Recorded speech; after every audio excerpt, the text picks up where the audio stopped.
What's up, everyone, and welcome to ClearTalk. So, in this video, we're going to be talking about immigration and kind of catching up on that, on what has been happening, and of course the recent news that we've gotten out. I think it was yesterday, or late yesterday, or maybe early this morning, about the 9-0 decision by the Supreme Court on a specific case. For that someone who was sent to El Salvador unlawfully, and so we're going to kind of talk about the whole situation that led up to that, and yeah. So if you like what I'm doing here, please consider subscribing, like, share, comment, all that good stuff. Check out my other channels. If you like the content there, consider subscribe there as well. One-time donations there, or up top, Patreon, JMD Nation. If you want to do $3 a month to help support the channels and whatnot, thank you very much. If you do, any support that you give, though, is very much appreciated. You are the shit. So, all right. You notice I'm in a different shirt. I got all cleaned up. My daughter is having her last home game, softball tonight, senior night. She is a senior, so this is her last home game. So I'll be leaving for that shortly, but I got a little time to get this out of the way. So,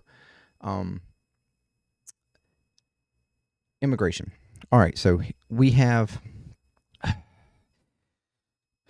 there's been so much, this is the foundation of all of this, of everything that's been going on with the Trump administration is just complete chaos. Things questionable, legal, not legal, judgment, argument, and going against the judges. I mean, there's all these kinds of things, whether there is legal routes being taken properly, and it seemingly doesn't look that way, and all this kind of, there's just been complete chaos around immigration, all in the name of trying to do what he promised, and that was the mass deportation, and I mean, to the point that they have placed quotas on ICE and stuff to remove at least like 1,200 people a day, and even that still doesn't really meet like what their targets are. But even so, putting quotas on something like that, just in a general sense, before we get to specific stuff, doesn't help you fish out any specifics. Like it forces you to just grab what you can grab and question later if you feel the intent, like the urge to question. And this has led to so many people being grabbed up unlawfully and without any actual evidence, and people being detained, and even sent, being just completely disappeared to other countries without any type of due process, without any habeas corpus or anything, any kind of like judgment in whether or not they were truly guilty for what they were accused of. And this has really been honed and wrapped around two main groups that they are targeting, or identifying as targeting, and that's the Venezuela gang group, and was it M13, M16, whatever the hell it is. And these two, like, but the bad guys, criminals being, whatever. And we're wrapping those people up now and sending them to another country. And it's expected for us to just not argue with it. They're just doing this with without giving any explanation or evidence to what they are guilty of. They're just saying that they're criminals, and we're just supposed to believe them. And that's the ongoing issue here with all of this stuff. Everything that Trump does and his administration does is the amount of people who just believe what he says with, I mean, completely unfounded evidence. And believing that rhetoric and those statements over anybody else, no matter how much evidence is shown to them. That's the crazy part, is that there's so many people that are willing to continuously defend Trump and his administration without any, just on his word, or just on their word. I mean, even like I said, more so his word. And doesn't matter what you give to them, no matter how many experts, no matter how much evidence, no matter how, loved ones or anything else, they just continuously defend, and only believe his word. And that's been the problem. And that's the expectation. That's what he is. That's what he has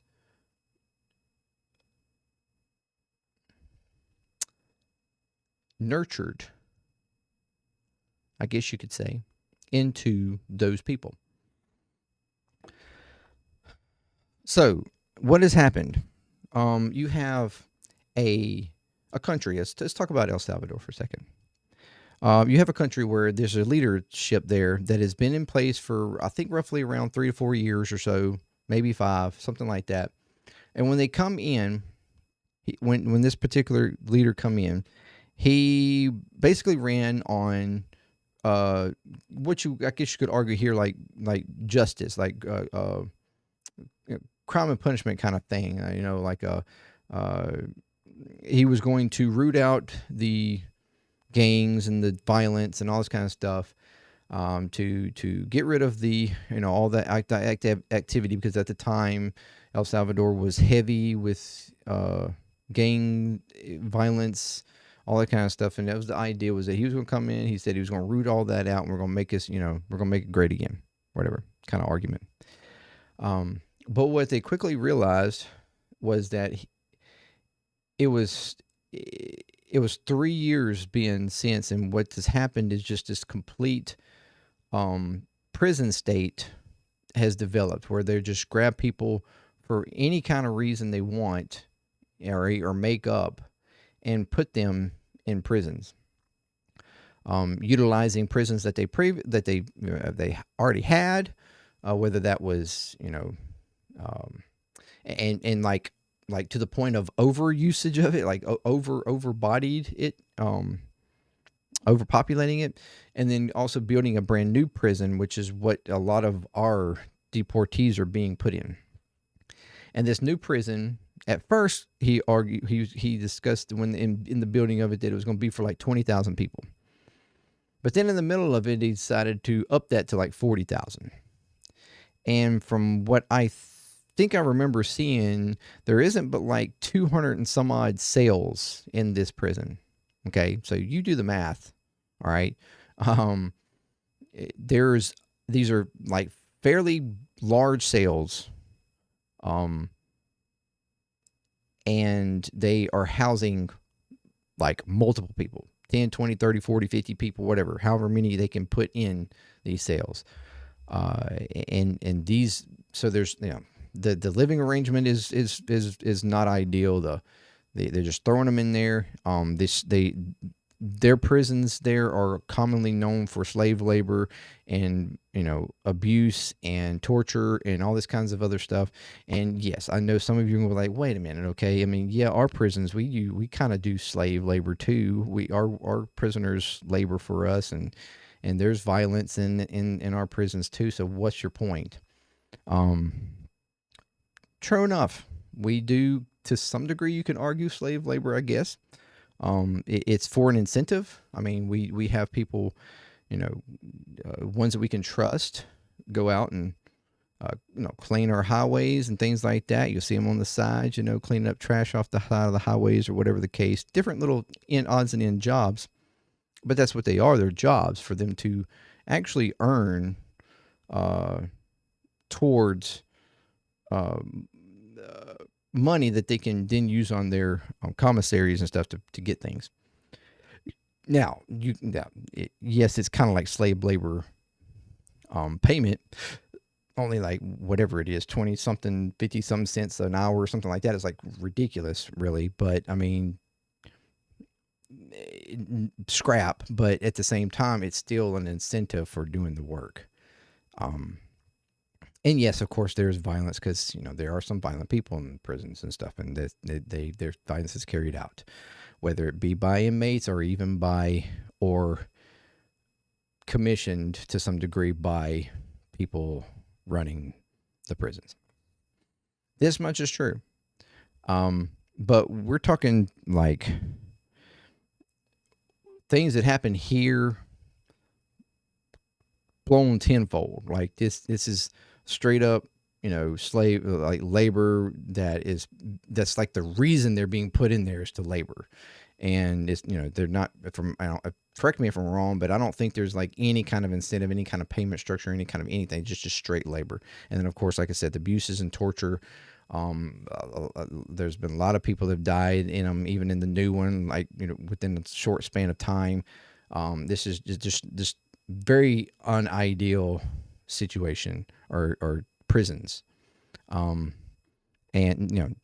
as bad as ours are, and they are, this is like way worse. This is like at Gitmo level kind of stuff. So you can, and to some degree, so what the idea here is that we were going to send, we have, the argument is that we have these Venezuelan gangs, and members of them that are, criminals, they kill people, whatever the case, and we don't want them in the country. We don't want them roaming the streets, and we don't even want them in our prisons. They shouldn't be here, so we want to send them somewhere else. But Venezuela isn't going to take them back because they don't want them there either. And you can argue and see. I mean, anybody can reasonably say, yeah, I could see why they wouldn't want them there, because the problems that they could cause there. But that's when somewhere like this place in El Salvador comes into play, and it's like he's like, yeah, send them here. If you send them here, we will house them and labor them and do what we want to with them. And you just pay us some money to hold them, and whatever. So that was the deal. That's the deal that the administration did with them, is that we were going to pay them a certain amount of money to basically just take these people in and house them. But they were supposed to be, the argument initially was that this was going to be the worst of the worst, like the criminals that nobody would dare want to even really take back on their own country. We're going to send them there because they're just, the outcast of not only our country, but their own country. And so yeah, you could see where people could rationalize this, even if to some degree you feel it slightly cringe that we would do something like that to somebody. You could see people getting behind that to that, yeah, okay, well, these are bad people, they do bad things.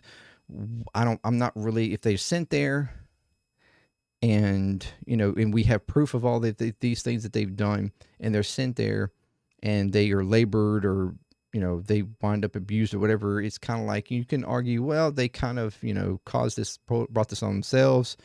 And, I'm not going to really lose that much sleep, if at any at all. I mean, you could see one making that argument.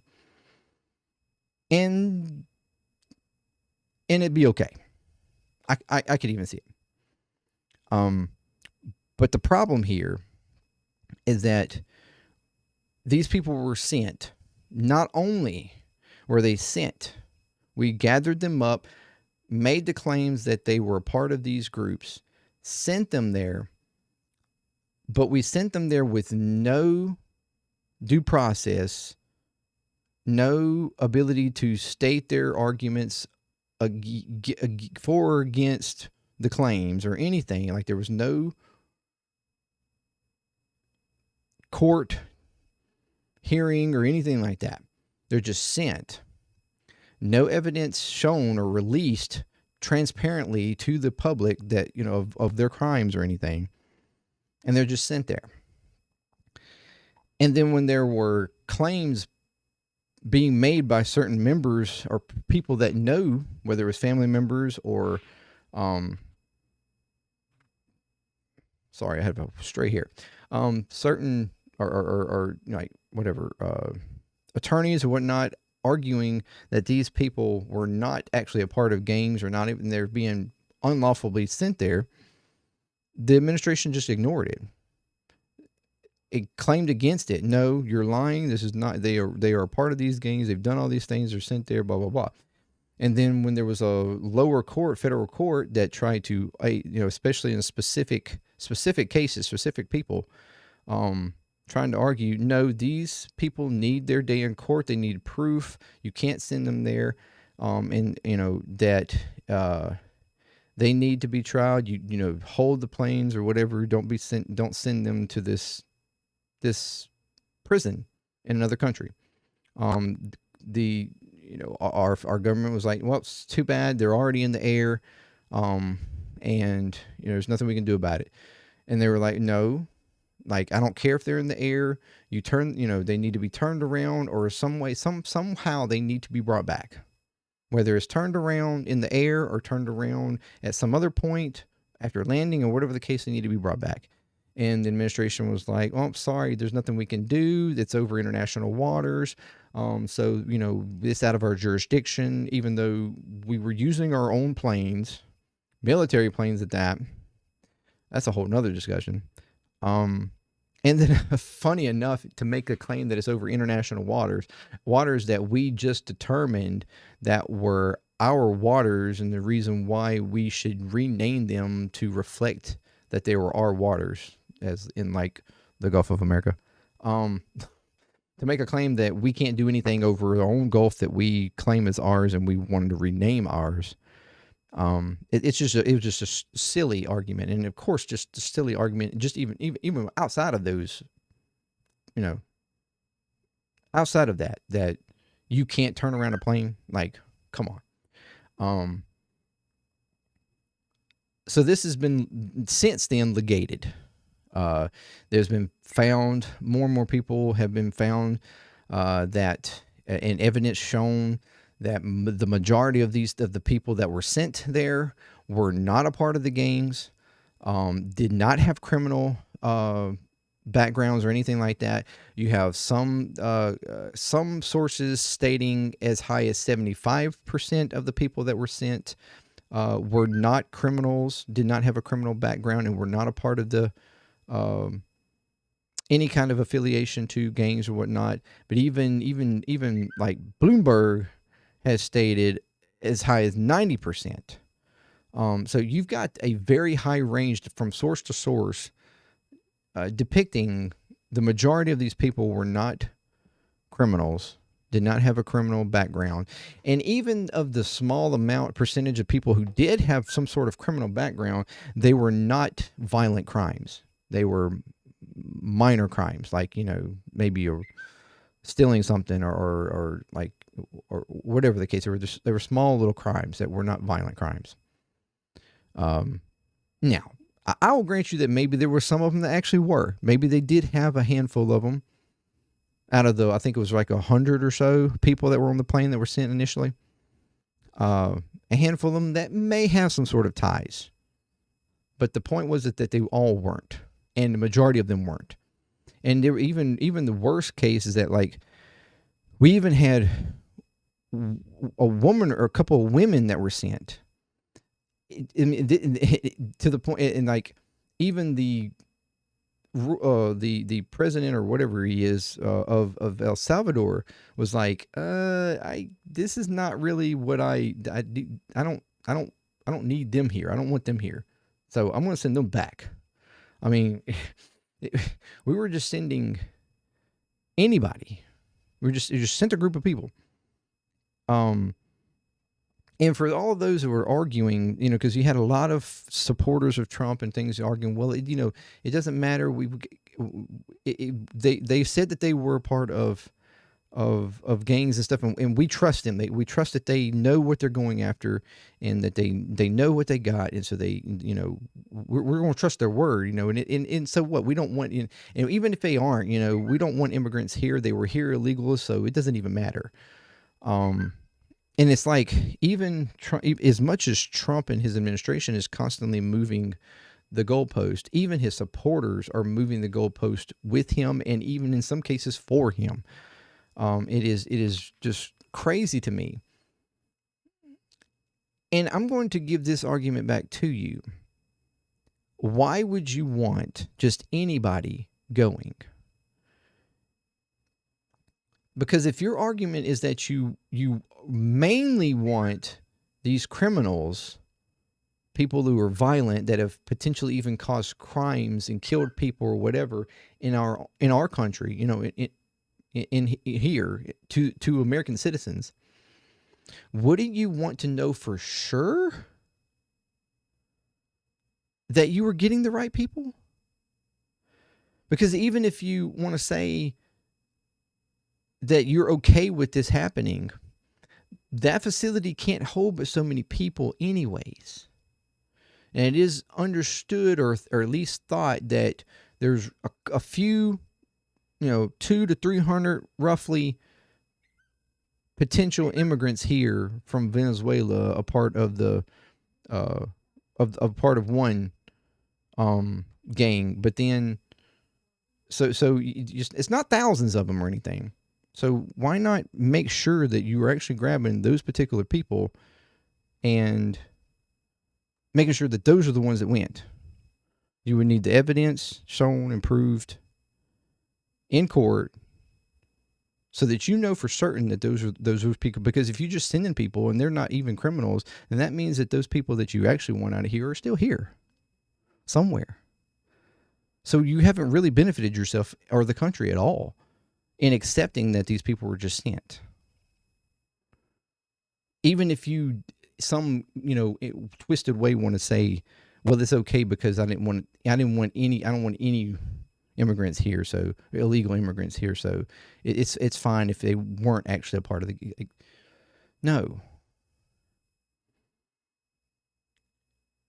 Because for one, they're not even being sent back where they come from. They're being sent to a high security, violent prison in another country that is not theirs, where they're just being thrown away to and argued that we can't get them back. So just on that point alone, you shouldn't be okay with that. It's one thing to deport people back to a country that they come from, and the country's accepting them back in, trying to get them back mobilized into the country or whatever, trying to get them more situated back in and whatnot, hopefully prevent them from coming, trying to come back, or whatever the case. But it's a whole different story to be sending them to some other country that they have no relation to, and then also on top of that, sending them to a prison that they could be violently, tortured or whatnot, or even submitted to slave labor and everything else. So,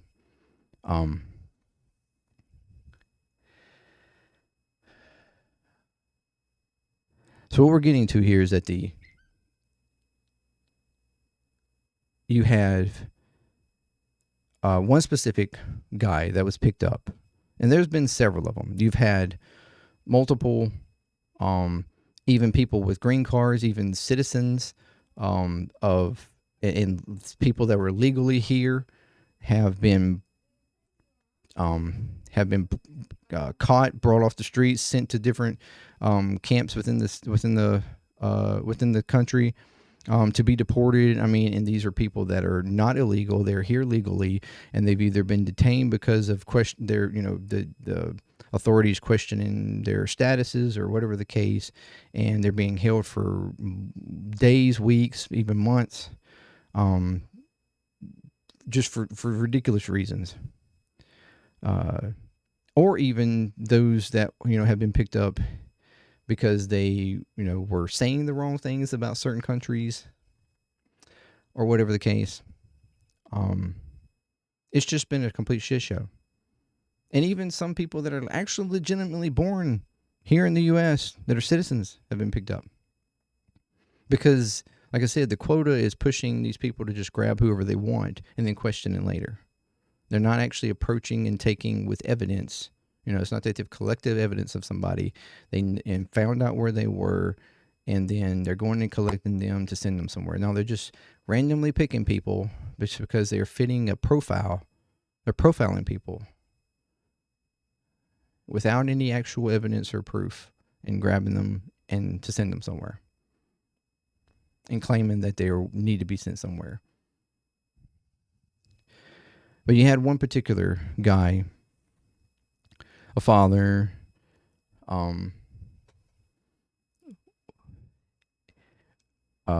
citizen here legally from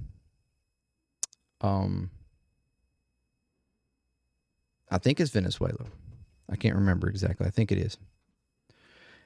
Actually El Salvador. He's from El Salvador.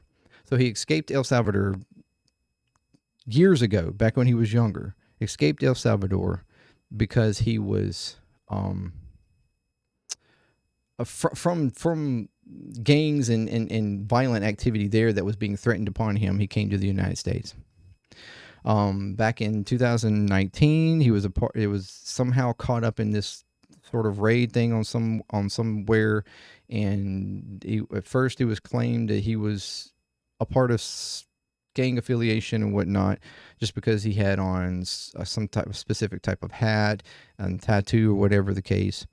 But then as he got his time in court, and it was proven that he was not, and that he was an actual citizen, and the judge at the time made a ruling that, for him to not ever be able to be sent to El Salvador because of the conditions that he escaped from. So he was supposed to have protected status here in the United States. But then the administration went and picked him up a couple weeks ago.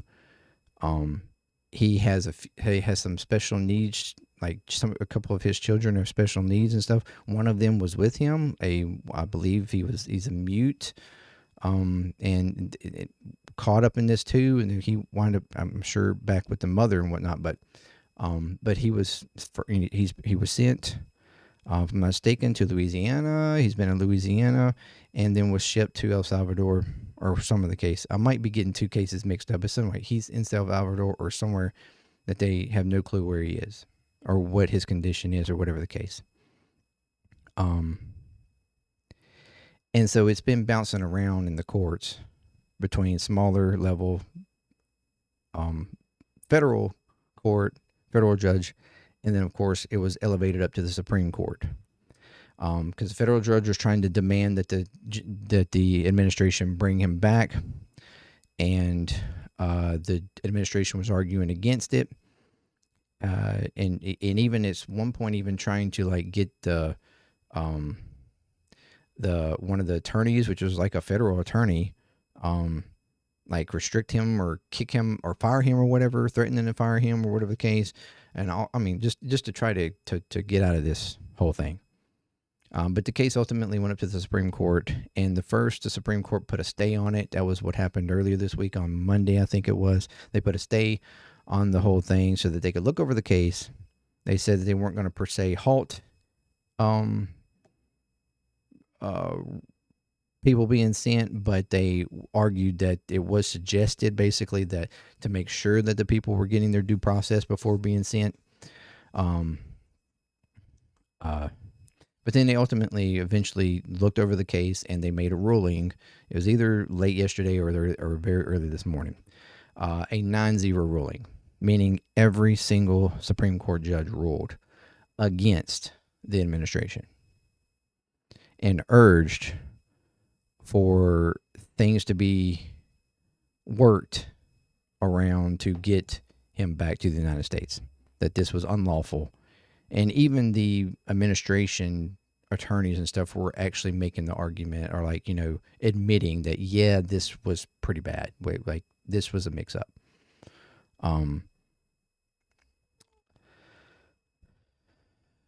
So now we have to wait to see how quickly, and this is expected, they're pushing for this to be him to be back by Monday, this coming Monday.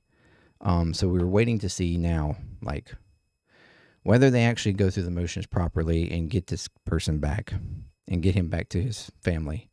But once again, and while this is a great decision, this was, like I said, you had every single judge side with this person. I feel like it is the first major step in judicial arguments going forward for this action being taken by the administration, and can open up all the other cases and to be questioned, because it now is clear and proven that the administration is doing unlawful actions, and that everything that they've been doing, I feel and hope, is going to be examined and investigated, and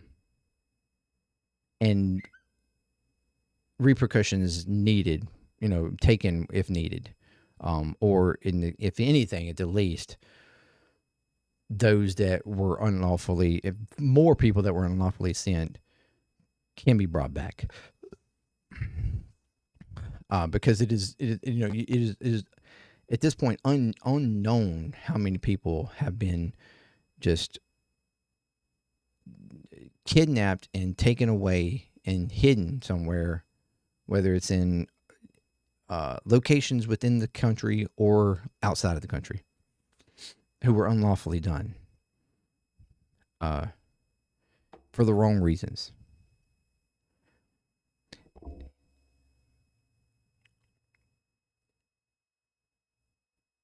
You can't just flat across the board say you're going to do something without going through. Everything is nuanced, and it's something that I want to state over and over and over again, and understand for people who follow this channel, that everything is nuanced. There's not a black and white in every single situation. Most things are gray.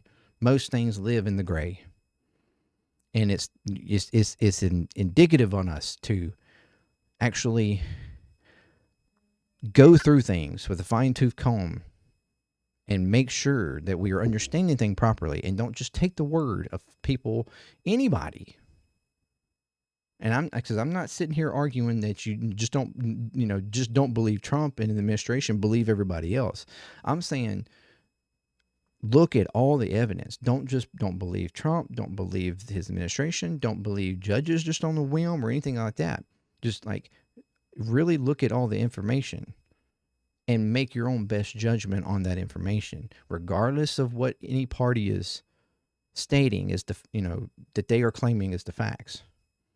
And that's in any case, whether it's about immigration, whether it's about foreign policy, whether it's about domestic issues, whether it's about, our departments and being destroyed and whatnot, and this social services thing, or assistance programs and things like that are being destroyed over and over again in the country over the past couple of months. It's not you can't go at everything with a sledgehammer and just break shit and be like, well, if we make stuff, we'll just try to go back and fix it. That doesn't do anybody any good. It's better to make sure that you have, the whole argument of, cross your I's, dot your T's, whatever. Well, cross your T's, dot your I's. That was silly. All right. But you get my point. Making sure that things are properly done. It's no different from you parenting a child or something as a parent, right? You don't want to just go, you hear or think that something happened and you just automatically go and discipline your child.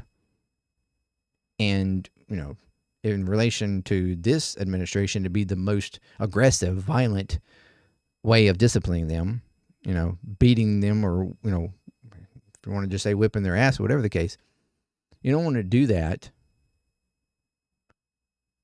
And then afterwards be like, okay, so now give me the details of, while they're crying and hurting and everything. Now give me the details of what happened. Oh, so wait a minute. You mean that what I thought happened didn't actually happen and you were actually innocent? Oh, shit. I'm sorry. I shouldn't have done that. My bad. No, that's not how you go about stuff. You first get the details, make an assessment from all sides, and then ultimately make the decision on where to go forward. That's in any of these cases. Like I said, whether it's immigration, whether it's the economy, whether it's whatever, I mean, anything, you name it.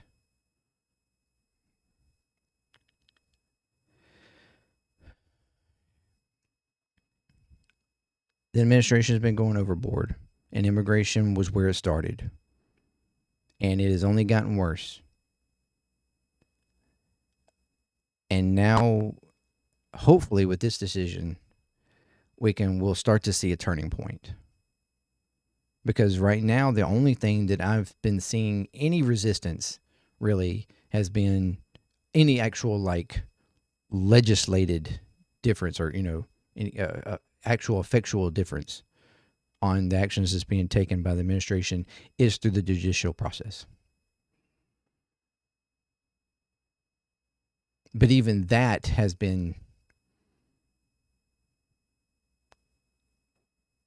kind of odd, because the administration is even arguing that they don't have to follow, that they can do whatever they want and they don't care what the judge says. So,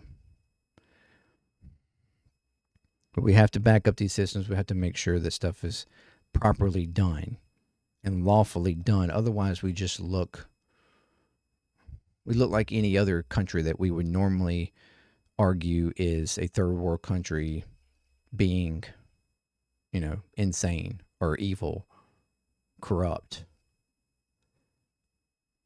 bad.